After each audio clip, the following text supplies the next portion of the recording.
اعوذ باللہ من الشیطان الرجیم بسم اللہ الرحمن الرحیم السلام علیکم ورحمۃ اللہ وبرکاتہ۔ امام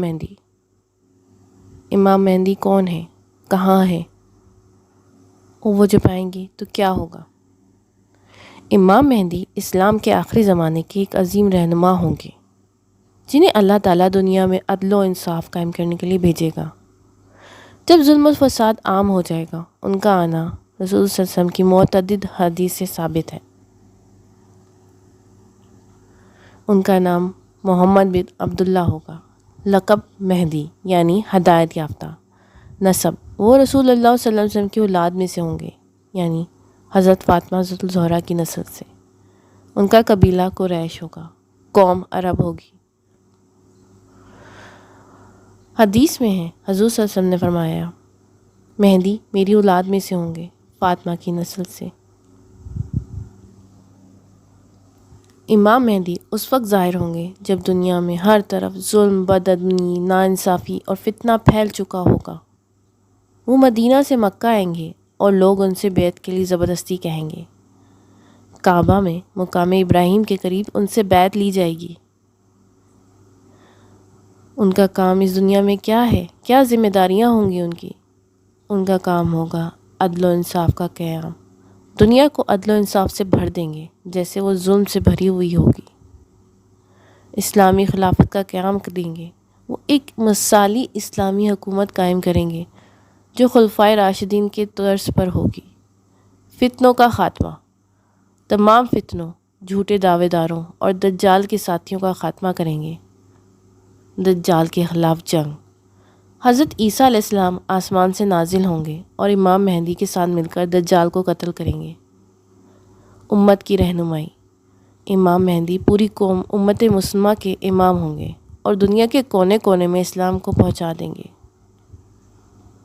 امام مہدی کی امامت کی امت زیادہ لمبی نہیں ہے۔ امام مہدی تقریباً 7 سے 9 سال تک حکومت کریں گے۔ ان کے دور میں زمین پر مکمل امن، خوشحالی اور انصاف ہوگا۔ ان کا چہرہ روشن اور پیشانی کشادہ ہوگی۔ ان کی ناک تھوڑی اونچی ہوگی۔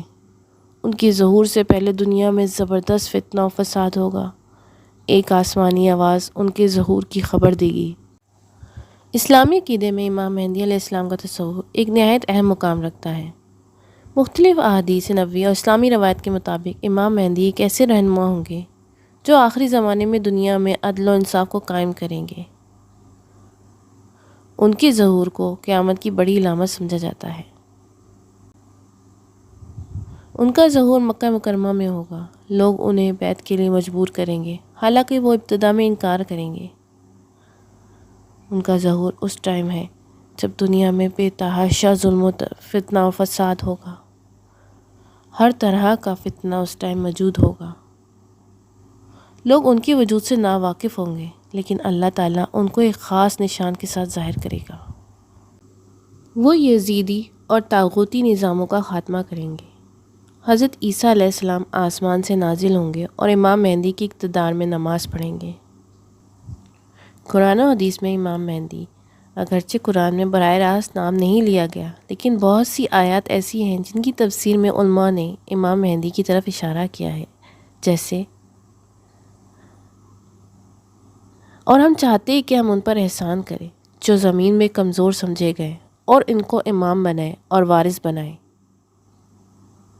اہل بیت اور صحابہ کی روایت بھی امام مہدی کی آمد پر متفق ہے، جیسے مہدی میری اولاد میں سے ہوگا، اس کا چہرہ چمکتا ہوگا اور وہ دنیا کو عدل سے بھر دے گا۔ صحیح ابن ماجہ۔ امام مہدی عالمی حکومت قائم کریں گے، اسلام کو دنیا بھر میں پھیلا دیں گے، مظلوموں کو ان کا حق دلائیں گے، جہالت اور باطل کا خاتمہ کر دیں گے۔ روایت کے مطابق امام مہدی کے ظہور کے بعد حضرت عیسیٰ علیہ السلام آسمان سے نازل ہوں گے اور امام مہدی کے پیچھے نماز ادا کریں گے، گویا وہ ان کی امامت کو تسلیم کریں گے۔ پھر وہ دونوں مل کر دجال کا خاتمہ کریں گے۔ امام مہدی کا پیغام، امید کا پیغام۔ امام مہدی کی آمد کا تصور امت مسلمہ کے لیے ایک امید، انصاف اور نجات کی علامت ہے۔ وہ ظلمت کی راتوں میں چراغ ہے اور ہر مظلوم کی آواز کا جواب ہے۔